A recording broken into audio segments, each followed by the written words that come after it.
બોર્ડની પરીક્ષાનું પેલું ગુજરાતીનું પેપર તો સારું ગયું, પણ બીજા વિજ્ઞાનના પેપરમાં તો મારે 100 માંથી 100 લઈ આવ્યા છે. એટલે હું ChatGPT ને પૂછું, ऐसा कोई आइडिया है आपके पास? क्यों? तू बीच में मत बोल। मैं तुझसे बात नहीं कर रहा हूँ, मैं मजा पूछ रहा हूँ।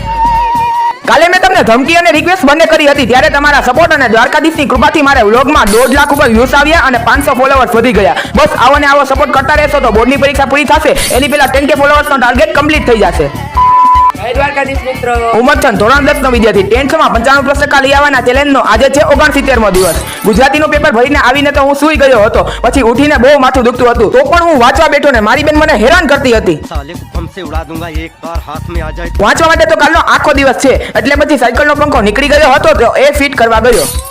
આવતીકાલે બોર્ડનું બીજું વિજ્ઞાનનું પેપર છે, એટલે મારે આજના દિવસમાં બધું રિવિઝન કરવાનું છે. તો નાસ્તો કરીને પછી થોડી વ્લોગની સ્ક્રિપ્ટનું બોલ્યું અને પછી વાંચવા બેસી ગયો. વાંચતા વાંચતા તો મારું રમતો કરવાનું પણ ચાલુ હોય અને ભેગું ભેગું મારા મમ્મીનું ખીજાવાનું પણ ચાલુ હોય. પછી તો 100 માંથી 100 માર્ક લઈ આવવાની ટ્રાય કરવી છે, એટલે પછી સિરિયસ થઈને વાંચવા બેસી ગયો. જોઈએ હવે કાલનું બીજું પેપર કેવું જાય. ત્યાં સુધી રાધે રાધે.